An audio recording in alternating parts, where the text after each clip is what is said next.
On a aujourd'hui un jeune homme qui a commis un crime, même si ce n'était pas son objectif par accident. C'est pas un crime, c'est un délit. Il a tué une petite fille, je vais reformuler. Il n'a pas tué, c'est pas volontaire. Alors lui, il a littéralement pété un plomb. Je pensais avoir tout vu dans cette histoire, mais là, c'est lunaire, les gars. Alors Georges Fenech, c'est un ancien député, c'est un ancien magistrat, député UMP, RPR avant ça, les Républicains maintenant. Mais bon, il est plus là maintenant, il est consultant pour CNews. Et ben, vous l'avez entendu, hein, c'est pas un crime, c'est un délit. Il a pas tué, c'était involontaire. Bon, on va voir ça, mais avant ça, regardez, l'impressionnante humiliation, bah, toujours de Georges Fenech, par Pascal Praud. Pascal Praud en mode Mais enfin, ça va pas! et ça fait du bien un petit peu quand même de remettre l'église au milieu du village. Écoutez-moi ça. Ah, c'est juste, la notion juridique d'involontaire excuse tout en France. Ah oui, voilà, c'est involontaire, c'est pas de ma faute, j'ai pas fait exprès. Toujours la même chose. Et effectivement, j'ai un peu réagi fortement parce que j'ai l'impression que vous voulez vous refaire une virginité, je ne sais pas sur quel sujet, cher Georges, et vous traitez les autres de populistes ou de complotistes. Ben non. Et je veux dire, c'est 40 ans. En fait, vous ne pouvez pas en permanence regretter ce qui se passe sur ce terrain et ne pas changer les choses en amont. Et je termine avec ça avant d'être avec notre ami Thomas Hill. Ce qui est très intéressant là-dedans, et ça montre bien la philosophie pénale, et peut-être nous écoute-t-il André Valigny. J'ai appris que c'est en 2007, et c'est André Valigny qui a enlevé comme critère de la détention provisoire le trouble à l'ordre public. Je me demande bien pourquoi. Et il voulait l'enlever également en matière criminelle. C'est bien une philosophie pénale, ça. C'est bien une philosophie pénale d'indulgence. Et ben ça fait, et ben vous avez les résultats aujourd'hui. Je suis désolé de vous le dire comme ça. André Valigny, je lui dirai d'ailleurs quand il viendra ici, comme vous, c'est vos philosophies pénales qui effectivement aident la justice depuis 20 ans là où elle est. Et aujourd'hui, ben vous venez nous dire que faut pas ce que vous nous avez dit dans cette première demi-heure. Ben moi je pense que vous êtes déconnecté du plus grand nombre sur ces sujets-là. Je pense. Je ne dis rien. Ben je pense, hein, mais ça ne veut pas dire que vous n'avez pas tort. Je pense que vous êtes déconnecté. Je regrette que vous pensiez une chose pareille. Je pense que vous êtes déconnecté, c'est tout ce que je dis. C'est-à-dire qu'il n'est plus temps, en fait. Les gens, comment dire, les rodéos, c'est l'enfer. Mais je suis d'accord. Vous en avez des rodéos en bas de chez vous? Je suis d'accord avec vous. Eh bien, mais vous... Je dis le contraire. Mais oui, parce qu'au fond, vous ne voulez rien changer. Vous ne voulez rien changer. C'est ça, au fond, votre matrice. Vous ne voulez rien changer. Donc effectivement, quand ils seront en bas de chez vous, et c'est ce qu'avait dit une fois Thibault de Montbrial, tant que vous ne serez pas, vous, dans votre vie, impacté par ce que vivent les autres, rien ne changera. C'est pour ça qu'ils se font traiter de populistes, tout ça, parce que c'est le fameux argument du tant que c'est pas en bas de chez vous, ça ne vous intéresse pas. Populiste, populiste! Ça, c'est un truc qu'on voit par exemple avec l'immigration aussi beaucoup. C'est quand tu dis aux politiciens, ouais, vous habitez où là? Vous êtes bien caché dans votre petit quartier bien protégé. Oh, c'est du populisme, c'est du populisme. Ben non, en fait, non, non, non, non, bah non, non. En fait, à partir du moment où tu ne vois pas, où tu ne subis pas les conséquences de tes propres actions, de ta propre idéologie, tu continues dans ton idéologie crasse et non, c'est pas du populisme. Bon, écoutez un petit peu ce qu'il disait ici. Il faut comprendre l'émoi de la population. On a aujourd'hui un jeune homme qui a commis un crime, même si ce n'était pas son objectif par accident. C'est pas un crime, c'est un délit. Il a tué une petite fille, je vais reformuler. Il n'a pas tué, c'est pas volontaire. Mais la petite fille est morte. Alors, lui, déjà, aujourd'hui, il dort dans son lit et elle, aujourd'hui, elle dort dans un tiroir de la mort. Voilà, donc c'est involontaire, donc il n'y a rien à voir, monsieur, dame, c'est pas grave. Bon, désolé, je me tais. Dans son... C'est... Ah, ça me fait sortir de mes gonds, c'est... Et elle, aujourd'hui, elle dort dans un tiroir de la morgue. Tuer et crime, il ne s'agit pas de ça. Mais ça, vous faites du droit. Mais non, là, vous déformez les faits. Georges Fenech. C'est ce que je vous dis. Je peux avancer dans mon... D'abord, il a tué. Non. Il a tué, ça. Quand vous dites je tue quelqu'un, non, mais il y a une dimension. Mais changeons la phrase. La petite fille est morte. Non, voilà, là pour le coup, non. Non, là pour le coup, non. Il l'a tué, ça c'est Il l'a tué. Mais quelle son interprétation? Mais quelle interprétation? Moi, je veux bien, hein. Les gars, moi, je veux bien, hein. Sans déconner, je veux bien essayer de tout comprendre, mais là, je ne comprends pas. Non, là pour le coup, non. Il l'a tué, ça c'est Il l'a tué. Mais quelle son interprétation? Mais si vous me permettez... L'interprétation, Non, c'est pas l'interprétation. Là, les mots ont un sens. Non. Je voudrais avancer dans mon parallèle. Une faute volontaire de conduite qui a entraîné, sans intention de donner, la mort. Voilà. Vous voyez cette novlangue? C'est dingue, c'est incroyable, c'est vraiment ouf. On est en 2024, les gars. il a fait un délit qui involontairement a causé la cessation des fonctions vitales d'une pauvre petite fille qui peut-être va bien quand même, parce qu'on ne sait pas, 2024. Enfin, les mots n'ont plus aucun sens. Les mots n'ont plus aucun sens. C'est génial, c'est absolument prodigieux. De conduite qui a entraîné Je voudrais avancer dans mon parallèle. une faute volontaire de conduite qui a entraîné, sans intention de donner, la mort. Voilà. Mais d'accord, mais il l'a donné quand même à la fin. Tu veux dire le contraire, c'est la réalité Non, mais judiciaire. Georges, Il faut comprendre. Ah oui, c'est un homicide involontaire, avec des faits aggravants, rodéo urbain, en pleine zone, zone urbaine. C'est incroyable. C'est complètement délirant, les gars. Ça doit être la moto. Alors oui, exactement, il faut interdire les motos, les amis. C'est le nouveau délire sur Twitter. Dès qu'il y a un truc, là, genre, tu sais, t'as quelqu'un qui a poignardé, bon, je vais pas dire les termes, mais voilà, il y a eu un accident de poignardage. Et moi, je m'amuse, mais tout le monde s'amuse en mode, il faut interdire les couteaux. Enfin, c'est devenu un peu la marotte rigolote sur Twitter, mais... Le motard qui a tué la petite Camilla savait parfaitement ce qu'il faisait quand il est arrivé derrière la voiture, en arrêt face au passage à piétons en toute conscience. Il s'est positionné en roue arrière pour se donner un coup d'adrénaline en dépassant la voiture. Il savait qu'il prenait le risque qu'un piéton pouvait déboucher. Il jouissait de cet instant ultime. Il a TUE accent aigu une charmante petite fille et détruit une famille. Il est complètement décérébré, ce type. J'imagine même pas son attitude quand il était juge. Ouais, de dingue. Au secours, la France a été détruite de l'intérieur par ces gens-là. Allez, ça dégage à l'EHPAD. Pour une fois, il déconne complètement, Fenech.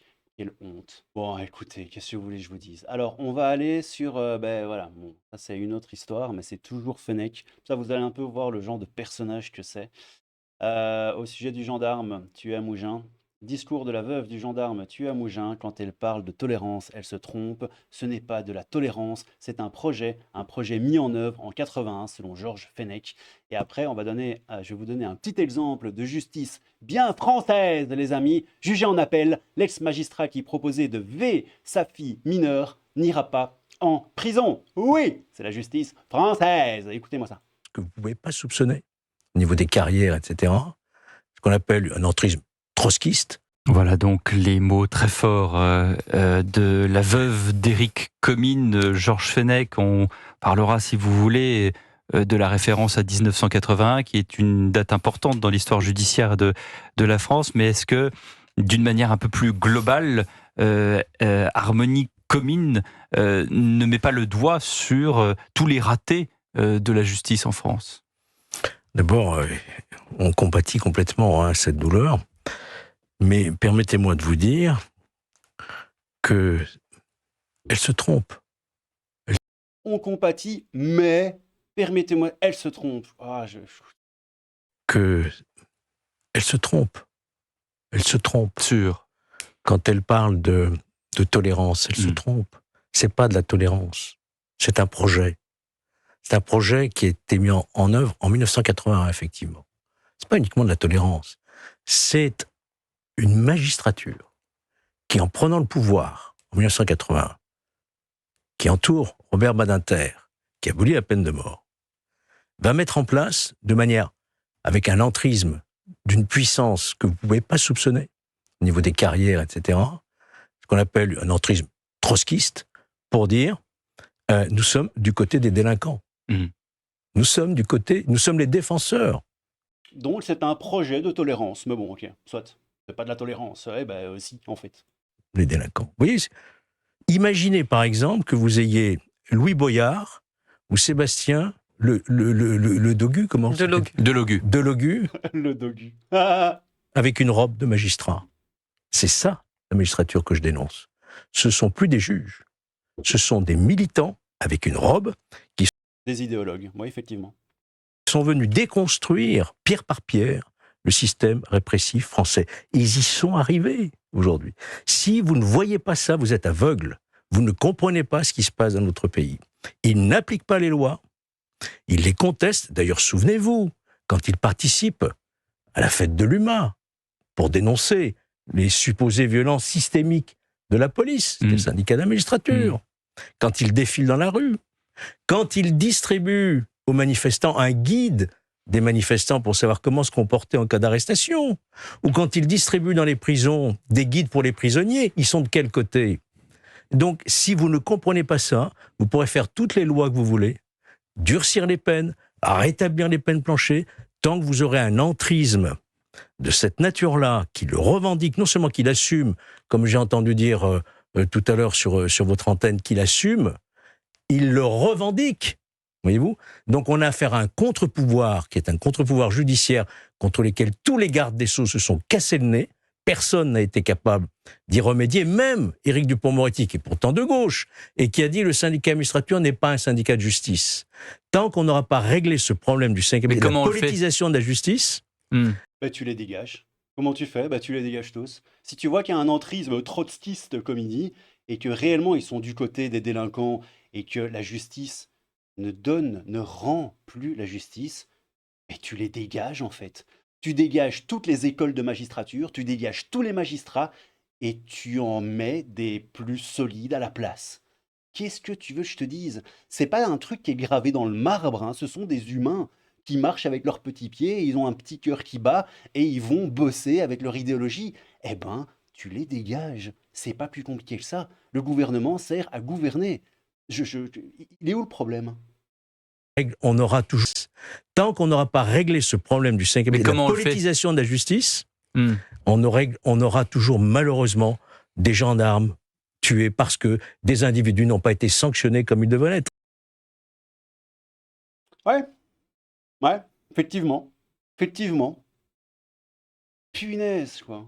Le funeste Badinter devant qui tout le monde s'est prosterné il y a 6 mois. Il a raison, depuis 1981 et l'arrivée des socialistes au pouvoir, la France n'a cessé de régresser dans tous les domaines, justice, économie, enseignement, etc. etc. Ouais, c'est ouf. Voilà donc les... C'est oufissime. Et écoutez, petit exemple de la justice française, et après on va lâcher l'affaire. Jugé en appel, l'ex-magistrat qui proposait de V sa fille mineure n'ira pas en prison. Je vous la fais vite, hein, mais en gros, ouais, c'est ça, il n'ira pas en prison, il a du sursis.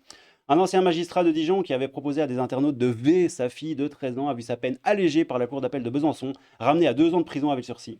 Vice-président du tribunal judiciaire de Dijon au moment des faits, tout va bien, quoi, les gars. Radié depuis de la magistrature, et une bonne chose quand même. Ce père de 3 enfants avait proposé sur des sites libertins des relations S avec sa fille de 13 ans entre octobre 2019 et juin 2020, sans toutefois passer à l'acte. Ouais, mais bon, je ne veux pas dire ce que je pense, parce que voilà, mais... 2 ans de prison avec sursis probatoire, oui, en première instance, blablabla, on s'en fout. Dans son arrêt rendu jeudi, la cour d'appel l'a reconnu coupable de ce premier chef, mais l'a relaxé pour les faits d'instigation à commettre un V et une agression S sur mineur non suivi des faits en raison d'un problème de qualification pénale. Oui, elle a ramené sa peine à 2 ans de prison, entièrement assortie du sursis probatoire avec obligation de soins. Alors c'est rigolo parce que sa femme, la daronne de la petite, est elle aussi magistrate. L'affaire avait démarré en octobre 2019 lorsque l'utilisateur d'un site libertin avait signalé qu'un homme proposait d'associer sa fille, alors âgée de 12 ans, à des ébats S avec sa femme. Sans antécédent judiciaire ni problème d'addiction, le magistrat avait reconnu avoir écrit ces messages, mais évoquait des fantasmes jamais concrétisés. Ah, ça va alors. Sa proposition n'avait pas été suivie d'acte et son épouse, également magistrate, avait été mise hors de cause à l'issue de sa garde à vue. Il avait également transmis des photos de sa fille en maillot de bain sur un site libertin. Bon bref, 2 ans de prison, voilà, du sursis probatoire et obligation de soins. Qu'est-ce que vous voulez que je vous dise, les gars? C'est la justice française. Oh, vous savez quoi? On va juste réécouter quand même cette petite... Ah, ça c'est pour la prochaine vidéo. C'est Tom Benoît qui éclate littéralement Bruno Le Maire, c'est jouissif.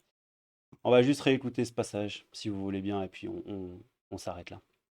Il faut comprendre l'émoi de la population. On a aujourd'hui un jeune homme qui a commis un crime, même si c'était pas son objectif par accident. C'est pas un crime, c'est un délit. Il a tué une petite fille, je vais reformuler. Il n'a pas tué, c'est pas volontaire. Mais la petite fille est morte. Alors lui, aujourd'hui, il dort dans son lit, et elle, aujourd'hui, elle dort dans... Je comprends pas. Donc, il n'a pas tué parce que c'est involontaire. Je comprends pas. Si moi j'ai un pot de fleurs, par exemple, qui tombe de mon balcon et qui tombe sur la tête d'une vieille dame qui passait par là avec son petit déambulateur, et que, littéralement, ça fracasse le crâne de la vieille dame. Quoi, ça veut dire que pénalement, je l'ai pas tué. Ça veut dire que j'ai quoi? Enfin, bah si, en fait, involontairement. Mais mon action a mené à la cessation des fonctions vitales d'une autre personne. Du coup, bah, je l'ai tué. Enfin, dans mon histoire. Et j'ai jamais fait ça à personne, évidemment. Mais, enfin bref, écoutez, c'est du grand n'importe quoi. Vous savez, j'ai même pas envie de revoir cette capsule vidéo. Vous pouvez aller en arrière dans la vidéo si vous le souhaitez pour la réécouter. Moi, j'ai ma dose, les petits loulous. Moi, c'était le crabe fantôme, un peu de crabe, beaucoup de fantômes. Je vous aime tous, je vous fais des bisous. Qu'est-ce que vous en pensez de cette histoire de dégénéré? Personnellement, je n'en pense rien parce que j'essaie de faire en sorte que YouTube soit mon ami. Donc, je prends un ton amical et rigolo et trop lolo. C'était le crabe fantôme, un peu de crabe, beaucoup de fantômes. Prenez soin de vous, les petits loulous, et à bientôt. Tchou! Cerveau malade.